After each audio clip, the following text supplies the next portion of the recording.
Hi everyone, it's Camille Woods, the president of Stonewall 304. Thank you so much for your words of encouragement, your inboxes, your messages, all of it. I truly appreciate it. Today's message will be, I will provide you with 4 rock-solid pieces of information that will better help you advocate for your student, your child, at school. Okay, so please, if there's no other video you watch, which I hope there will be, this one you need to pay attention to. Okay. It is true I have been in education well over 15 years, and the bulk of my time in my career has been in inner city schools, working with some of the most troubled students in the nation.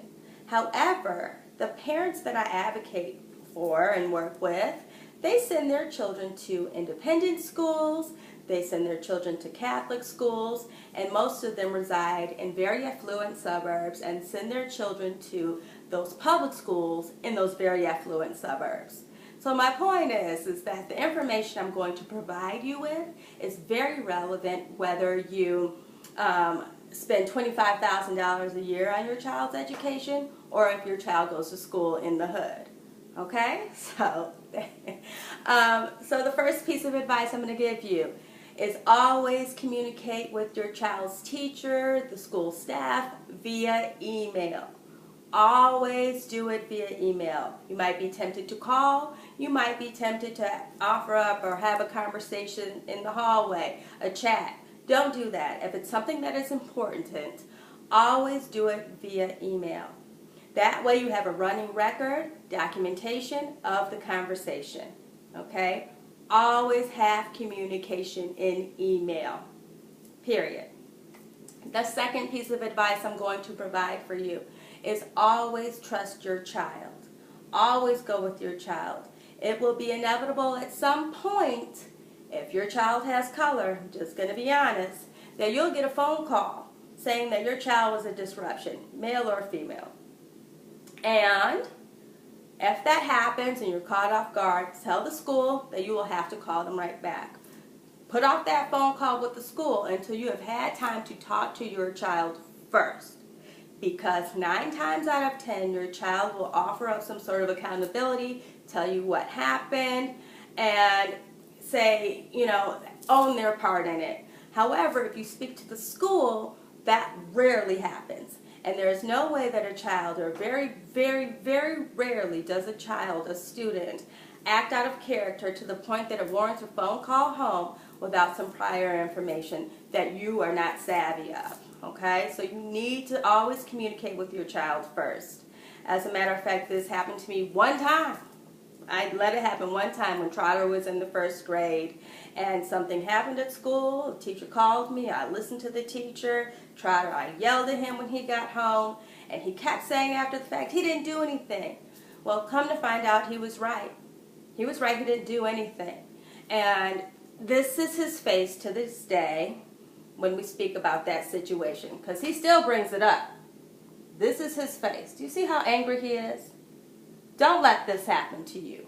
Talk to your child first. That's the second piece of advice. The third piece of advice.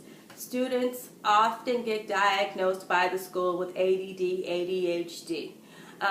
Do not ever take that diagnosis. Do not ever take that diagnosis to a doctor and get medication for your child unless they have a long list of documentation that provides support for their diagnosis. Or unless in your gut, in your heart of hearts, you know it to be true. I promise you, there are misdiagnoses all the time. Do not do it. Just stand firm and say, we're okay, he's okay, she's okay. You don't have to take the diagnosis. And number 4, the most important piece to this all, a secret that they never let you know, is that the parents, you have all of the power when it comes to schools. You have more power than the teacher. You have more power than the administration. You have more power than the people in central office. You can get anything you want done for your child. Anything. You just need to know the process. And once they know you know the process, you only have to do it one time. Truly advocate, fight for your child one time, and then the rest is easy. You have all of the power. Isn't that wonderful? Again, I'm Camille Woods. I'm the president of Stonewall 304. You can reach me at stonewall304.com. You can email me at camillewoods@stonewall304.com. The 4 pieces. Always communicate through email.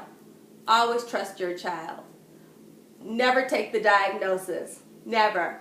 And most importantly, you have all of the power. They don't want you to know it, but you do. Okay? Thank you so much.